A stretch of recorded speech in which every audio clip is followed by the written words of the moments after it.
Okay, we're on. We're on live. Welcome, everyone.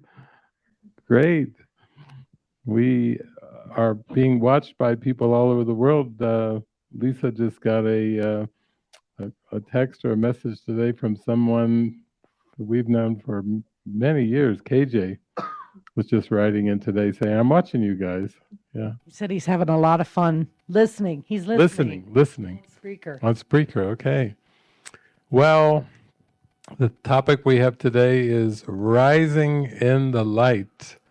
And right before we came down here, I just got a message because that series that portrays Jesus and the apostles called The Chosen. Most of you are aware of The Chosen. It's this series that started off with crowdfunding, and then they did season 1, they did season 2, then they decided to do the first episodes from season 3 in movie theaters. And it's people are showing up more for the Chosen series than for Hollywood movies. It's just been out for some days, and I think they have a $10 million box office already. It's just been out for maybe some days or a week or so. And the man who plays Jesus was just on a major networks, and they were asking him, why are people flocking to watch Jesus and the apostles, and it seems to be that he was just saying it's just in times of darkness, then when there is something that brings light, that touches the pulse of anyone who watches, it doesn't matter who they are or where they are, but when they see something that reminds them of the light, reminds them of love, they're drawn to it. And so we were just marveling today at how we are rising to the light, and how maybe Francis, you can share a little bit about how when you checked into today, you basically were shown a very simple choice, that it's all comes down to one choice. Yeah, this morning I keep having this phrase in my mind after I woke up, and it was Jesus has overcome the world, and he has overcome it by forgiving it. So forgiveness is this one thing that he came here to demonstrate how to overcome the world, forgiveness.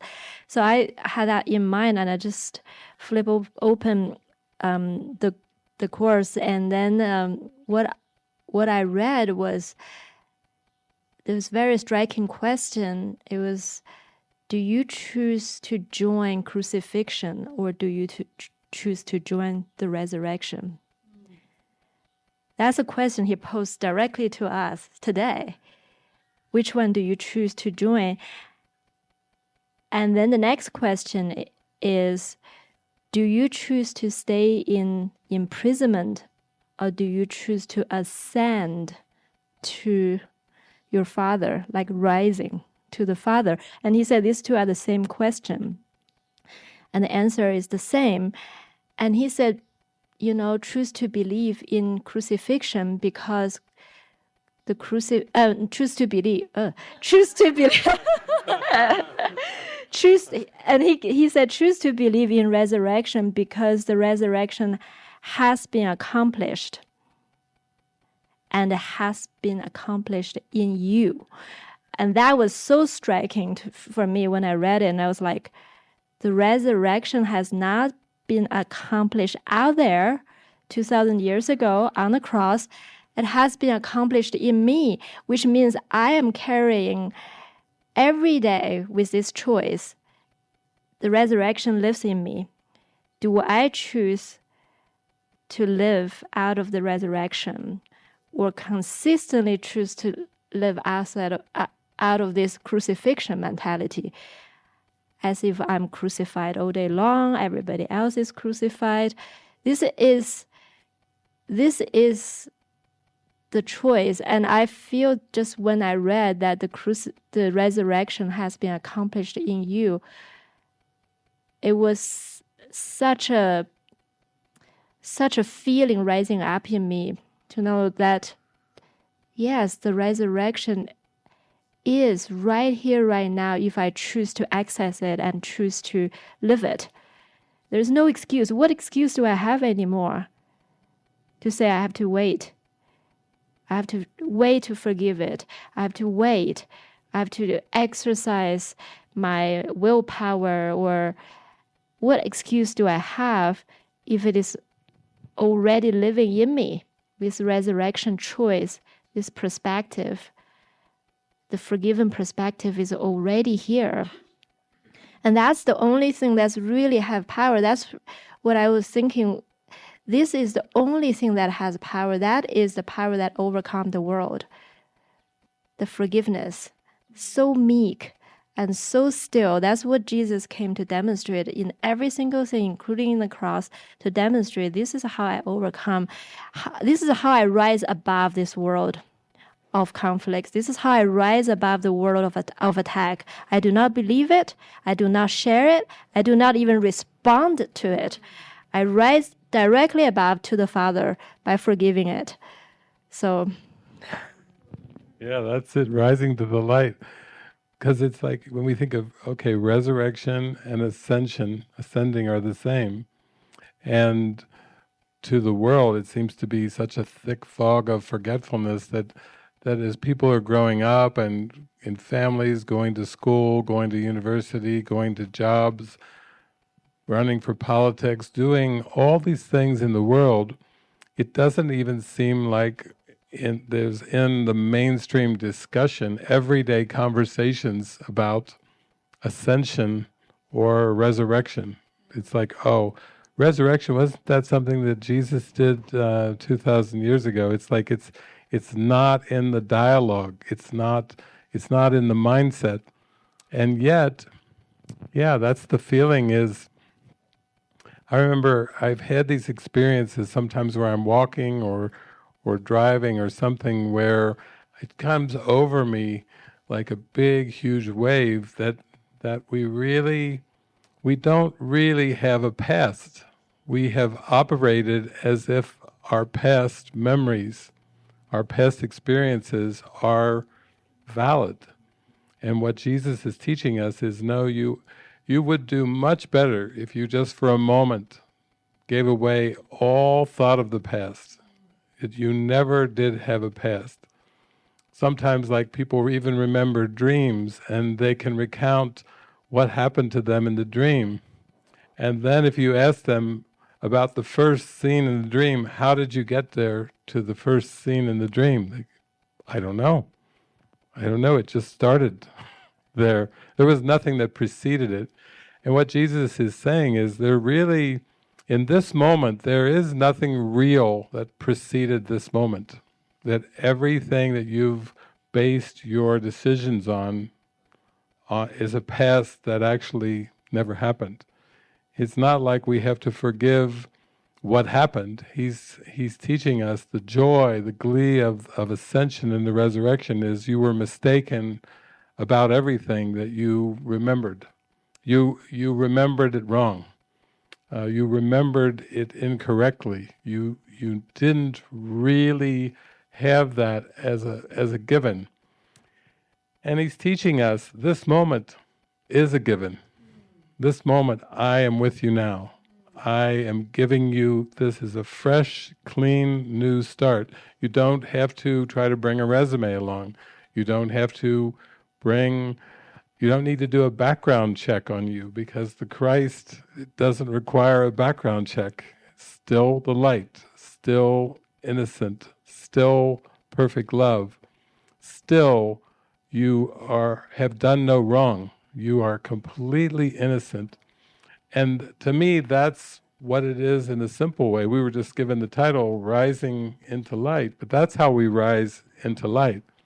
Like even coming over, every time I come over to La Casa, Benny's there, and his tail's wagging in his little eyes, and he's giving such a greeting of love, of welcome. Sometimes he will even whine a little because he can't contain his happiness. Like, it's almost like, imagine if you lived your life where you were so happy that you had to whine to try to rein it in. It goes. He just and and imagine that you could do that you honestly could live that way, where you actually were greeting everybody in the same happiness, everyone with the same joy, everyone with this feeling of, it's so good to see you again, which is what I feel from Benny when I come. He's just always there. It's been going on for years. I come through the gate, you know, he can't hold it in. Like, I've been waiting for this moment. So that to me is what we're asked to do. That Jesus is saying the resurrection has been accomplished. I'm not trying to teach you something new. I'm trying to have you experience something that has already happened. It's already corrected. It's already over.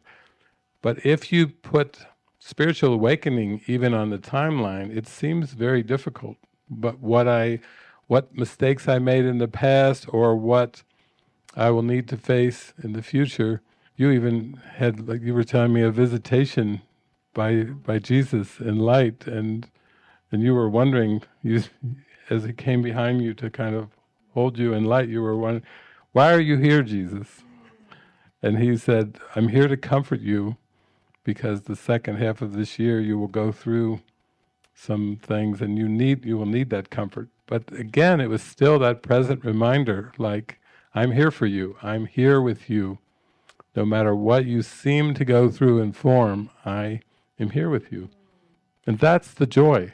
To me, that's the great joy. That's why we do this. And I can see why people are tuning in now for season 3 of The Chosen, because yes, we get to see Jesus, but more than just seeing Jesus, we get to see Jesus's interactions with the people when he's doing his public teachings. We get to see his interactions with those who don't like him. Pretty much most every episode we do see there's people, the scribes, the Pharisees, what's he doing? They're just suspicious. And so we get to see how he handles that. Even the apostles will say, we have to go avoid this town now because, it feels like there's trouble brewing. And he just smiles and laughs with them and talks with them, and he says, we're going to that town. He's like going right against the advice of fear, because he is shining and living as if there's nothing to be afraid of. Like workbook lesson number 48, there is nothing to fear. That's the whole lesson. There is nothing to fear. But to live like that, without a fear of future consequences, to live without worries and concerns of how will this get handled, and to live, I guess you could say too, when you live in the present moment, you don't really have ambitions, but you're not bored. You're not tired. You're not bored. You're not frustrated. Do you have future goals? No. Do you want future goals? No. It's like a contentment of being in the present moment, like fully use me, let me fully be lifted up, let me be ascending, resurrecting. Isn't that in Romans? By the constant renewing of your mind. So the Bible is pointing us to that's where the resurrection is. That's where the joy, the light is. It's in the mind. It's not in the body. So the constant renewing of the mind is this present moment, renewing itself continually, like a fountain that's just bubbling up, not just water, but light. It's a fountain of light that is constantly ever renewing. And all we have to do is turn toward it and decide for it. Decide for ascension. Decide for resurrection. What are your career goals? Ascension. What are your future goals? Resurrection. You can be like a broken record and just say that all the time. Resurrection. Benny's doing that, but he doesn't have the English or the Spanish words for that. What are the Spanish words for resurrection? And what about ascension? Ascensión. Ooh, yeah. You're enticing her to learn Spanish, something she swore she would never do. Ascensión. Her one word. Ascensión. Ascensión. Te amo. Amo. No, we'll just stick with Ascensión. Amo. No. Yeah, just be yourself. No language constraints. Yeah. Yeah. So what a joy. What a joy. Beautiful. Yeah, because with that Jesus movie, I just keep hearing this over and over again. I felt like when we watched that Jesus movie, every time that I actually get emotional because it was an experience. Every time I heard Jesus say, "Rise," it was like words twice removed. Like he was in such a conviction, and I thought, that is all he said was rise, and in such clarity and precision, and also seeing that the ones that he was healing was they had to believe it.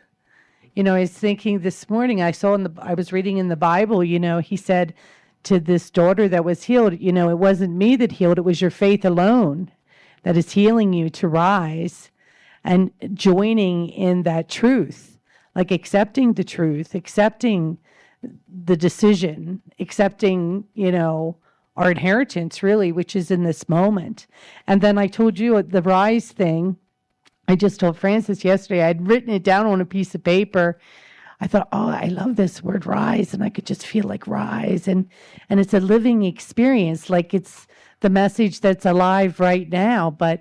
And when I had it written down, I thought, okay, rise, receive instant spiritual experience. Receive instant spiritual experience. And then just this, truly the spark, the twinkling of an eye. In an instant, we get to open our minds to receive this blessing, to be wrong about everything, and to receive this, complete transcendence of anything, just this living rise. It's a rise, not just, once and done, but I'm going to rise. Like I get to choose to be alive. I get to choose, to receive this ascension, or whatever it is.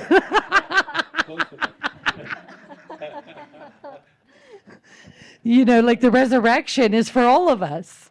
I like the word receive so much, even Jesus says ego analyzes, the spirit receives.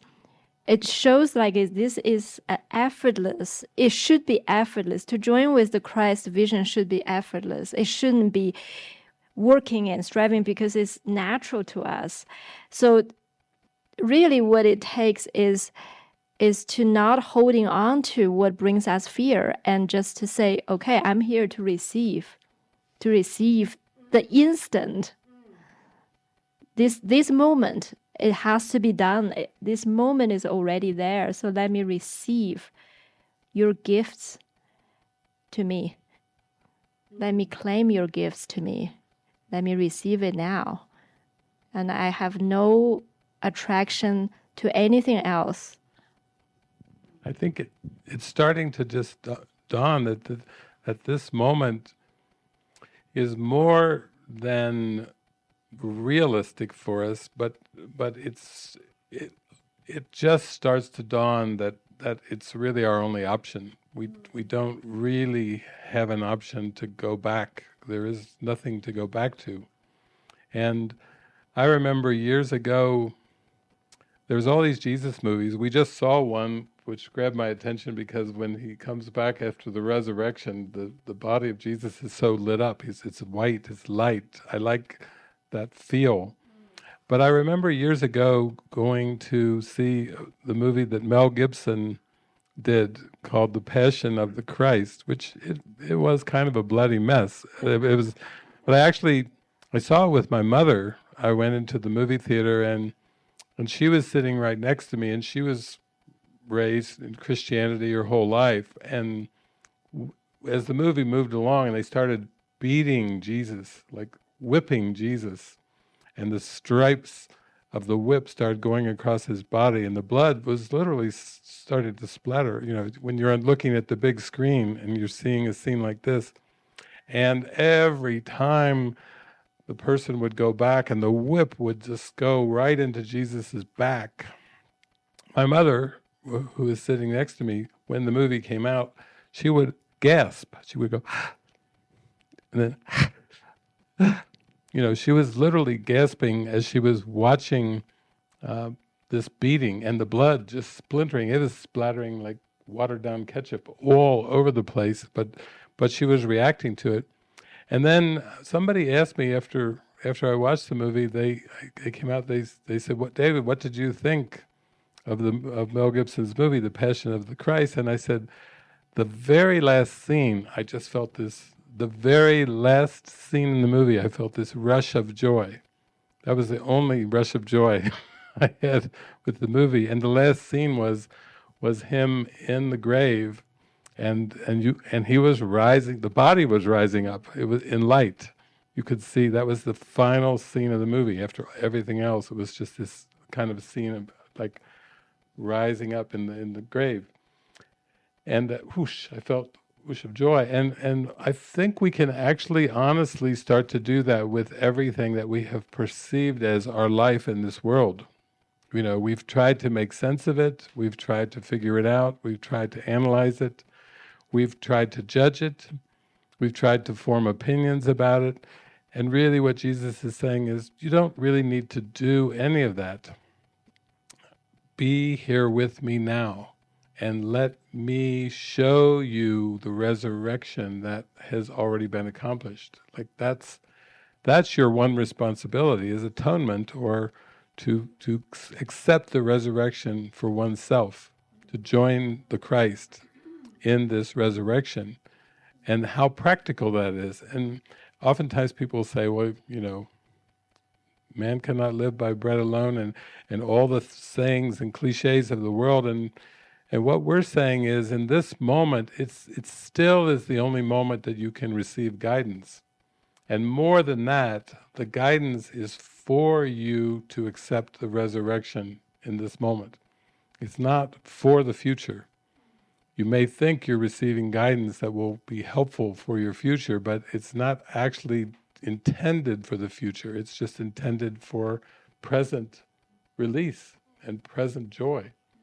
So there's a section in the workbook, it's the section in the text called Setting the Goal, where Jesus says, every time you look back on the past, it's always the ego. The Holy Spirit never turns and looks on the past, because the Holy Spirit is the presence of love in this moment, the remembrance of our true self, the reminder. And we don't need to look back on the past and think, what did I do wrong, or what could I have done better, or maybe the things could have been different. It's just like that is a waste of our mind's energy, just to come back to the moment and say, I'm with you here, Jesus, I'm with you, Holy Spirit. And then if there's anything that you are to say or do, it will just be given. It will trickle off your lips. The smile will come from your face so automatically. Your cheeks will be shiny just from that. And in that, there's a release, because you don't have to compromise with the world. And you don't have to compromise with the past. Was it yesterday, I think, or maybe yesterday or the day before, Laverne was mentioning a new movie that she had seen, and the movie was a movie based on the gospel singer Mahalia Jackson, and she was an American gospel singer. And it shows her from childhood all the way through her life. And she had this magnificent voice, this booming, otherworldly voice. And it showed how the world kept wanting her to sing jazz, to be in the theater, to broaden her horizons, to be a crossover singer, and she just couldn't do it. She was so much into the presence of God that she knew that the only purpose of that magnificent voice was to sing to God and to sing for God.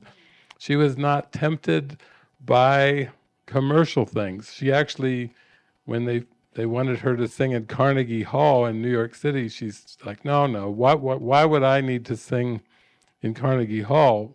But eventually they did persuade her to go there, but she sang for the Lord in Carnegie Hall. She just didn't ever compromise with the world. She didn't go for commercial compromises. She didn't go to try to be famous. She didn't go to try to accomplish something. She was for equality, so she was good friends with Martin Luther King, and she did a lot of events for charity and to raise money for equality and the things that she cared about and for God, but she just didn't channel her energy into a place where she would feel like she was compromising, doing something because the world was telling her, you should do this. She had all these shoulds coming at her for her whole life, and she absolutely did not budge. She did not compromise. She just sang for God her entire life. And even when she experienced the things that human beings go through, like a separation or a divorce or a death, an assassination of her dear friend Martin Luther King, she just had to keep coming back to, okay, God, it's all for you. I'm doing this all for you. And I think that is how we accept the resurrection. That's how we are ascending, is when we don't compromise with the world. If something doesn't feel right, we voice that. We say, I don't think so. And then they came to her and they say, do you know how much money you could make if you would just sing the blues? There's a lot of blues singers and there's a lot of money in it. And she said, anyone can sing the blues, but I don't want to sing the blues because there's something that I'm here for, and I'm here for the Lord. She even quoted that Psalm 100. I'm here to make a joyful noise for the Lord. She says, this woman just, and that was her stance. She was like, this is why I'm here, and I'm not compromising. This is why I'm here, and I'm sticking to it. And anyone who tried to dissuade her, she would listen to them, and you could see it in her eyes, and then she'd go, no. So it's possible to do that. It's possible to live a life of uncompromising devotion to God, as if your very heart and joy depended on it, with no sense of having to balance the equation, or do this first, or a little bit of this, a little bit of that. You know, when you go for it, then the magnitude and the joy is so strong. So, yeah, we might have that movie coming, rolling up pretty soon, so you all can get a taste of that too. With the themes this week, there's a couple movies that are very strong, that are coming to mind, so we'll wait to see how it all plays out. Mm-hmm. Yeah, but I also feel just, when we're sharing the good news, like that was Jesus's message, good news really is the experience of feeling that connection with God. Like we don't have to compromise that, like this experience of just, I don't know, just love and joy and peace. It's like it's all given to myself, and that's, it just I know for myself, that's what I experience. That's why I'm doing it. I'm not doing it for any other reason, not because it's good or bad, because I love the experience of what it feels like just to be this, conduit for this love and joy and, just this love affair with God in that. Yeah, I think, isn't it interesting too, like with the baptism, that different churches and denominations have different times. Sometimes you have to be baptized by a certain year, by a certain time in your time with the church. But it was just dawning on me that that I remember, oh yeah, I did get baptized when I was a baby. They held me, my mother held me in front of the congregation. They came in, and not that I remember the experience, but I remember there was like a sprinkling of water. It wasn't like the baptism in the movie where you throw the baby, you you know, that's for the older ones. But they got me so early. They they got me sprinkled as a newborn baby. Like, let's get David real quick here, you know. It's almost like, it was scripted. And then my parents' names or my sister's name was her first and middle name were the parents of Jesus, Mary and Joseph, Mary Jo. And then John, who was the harbinger, who came right before Jesus, saying, "This is the one." That was my father's name, John. And Evelyn, Eve was the first woman in the Bible. And it's like, it's all scripted. Like, wow, how did that all happen? And then they're throwing water on my head before I have a chance to say, "You are baptized in the name of the Father, the Son, the Holy Ghost." It's like, yes, we know there will be resistance to this, but this is destined. Your life is destined. Just get a towel, okay? So that's it. That's what we're doing. I feel like I've had no choice. Like it's all scripted. It's like we're just stepping in. Your last name meant star.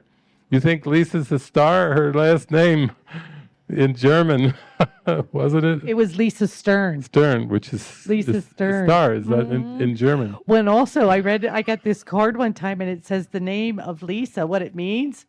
Oh, what? You ain't even gonna. It means consecrated to God. Star consecrated to God. Ooh. Yeah. It is beautiful. It's like there's no option, which is a good thing. Thank God. I know.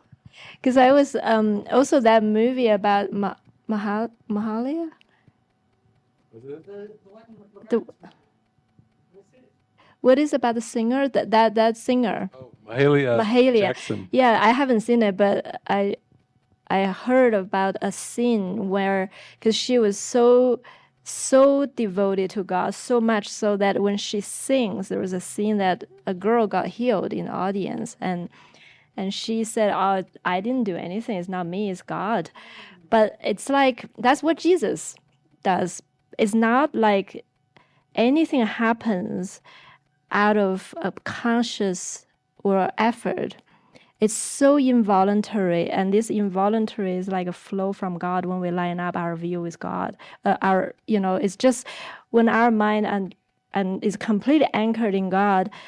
That's the only thing there is, and yet the ego tells us, we have power if we're angry, we have power if we attack. This is a wake up call. The power lies in one with God. When we actually really put our mind into, I'm here to do my Father's will and nothing else. And I'm here to forgive the world. And I'm here to basically fulfill my function as the light of the world.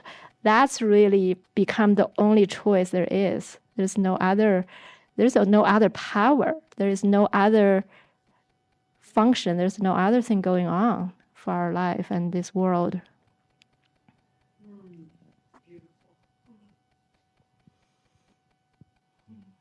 Well, I know for me, nothing else works. Right. Right. It's like I try to do something else and everything else fails. Or it's a lot of work. It's a struggle. It's like uphill battle. It's like, okay. And then I go and I surrender to God and okay, now I'm back in the lily fields again, Oh, thank you, Jesus. Like his will for my life is perfect happiness. And I don't know what that is. That he's choosing it for me all the time. And that's really this living in that divine trust. It isn't even trust anymore. I feel like it's a knowing that you know that you don't know. And so it's a continual opening to this present moment and opening into this, given life. The life is given. and you just open to it and see the perfection of it, and taking no thought for tomorrow in a real way. You don't think like that anymore. You're just so riveted in the experience of feeling God's love, like we're one.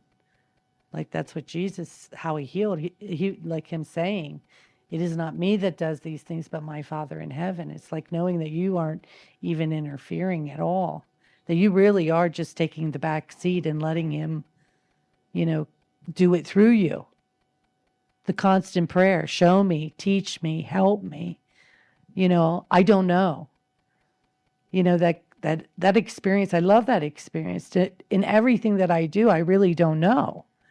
But I know that the one that does know is with me to show me that he's not going to give me anything that I can't handle or can't.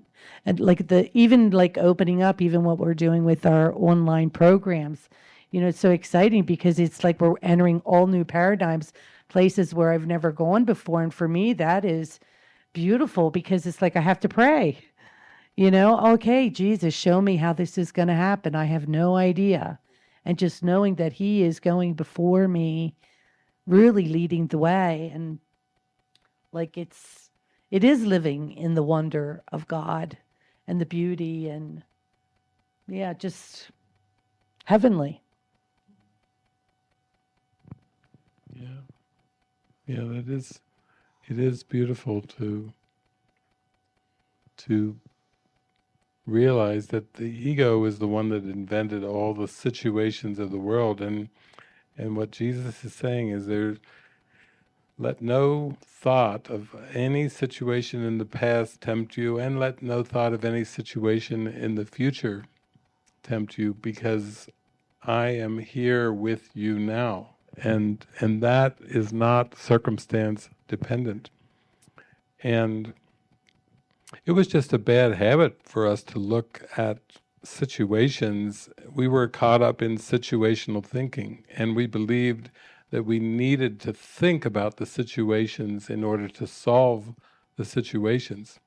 And Jesus is saying, well, the good news is it's already been solved. You're thinking about nothing. Your mind is preoccupied with nothing when you keep thinking about situations. Pray now. Pray now. If you just stay in the prayer, then everything comes to you effortlessly, because it's only in trying to break it down into situations and think about them. What do I like about this situation? What is acceptable and what's unacceptable? And in the future, what kind of situations do I want to find myself as a body in? And Jesus is like, how about none? Why don't you pray with me now? I am not a body. I am free. I am still as God created me. I am spirit. I am one with God. I choose the resurrection. I choose eternal life. I choose this moment. And when you're surrendered into that, that's suddenly when you have a glimpse that you have no problems, because it's only been trying to solve the situations, thinking about past situations, projecting future situations, and trying to solve somehow. Like a Rubik's Cube. Oh, I'll keep at it here, I'll keep spinning. It's not necessary. We all grew up with the idea that we were supposed to have goals, and at some point it just starts to dawn that you actually can do quite well in this moment with Jesus without goals.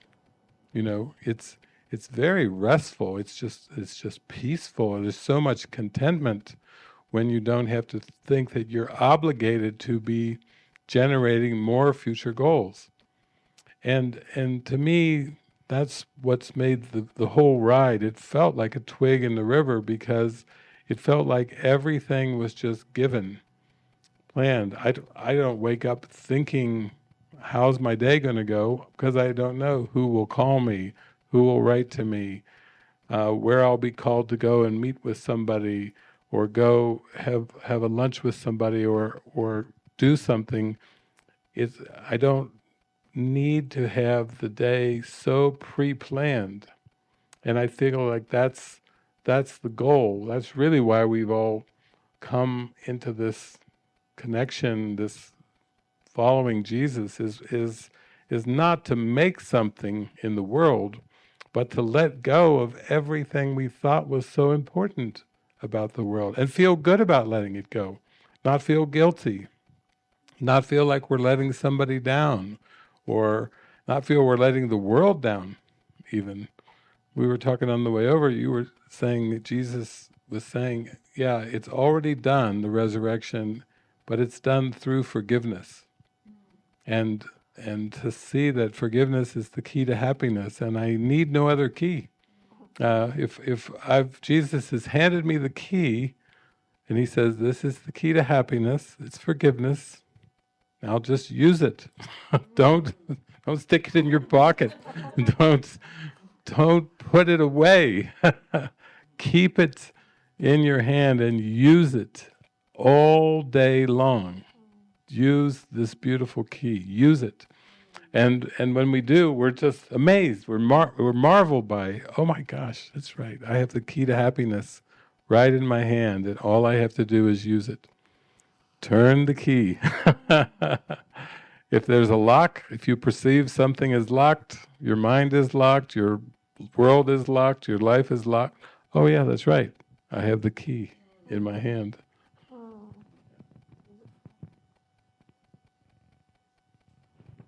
Well, that was our presentation of Rising into the Light. And we're down here at La Casa de Milagros. We're just getting warmed up, but we have some more things to talk about, but it's here with the community. Right, but it's nice to even let people know, because like we're doing Francis is going to do a show tonight. Worship service. A worship service. 7 p.m. Central Time. Is it here?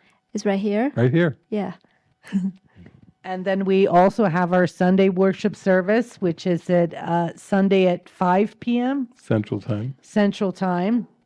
So we invite you all to join us, and yeah, let's open up to the mystery of God and see what happens next, really.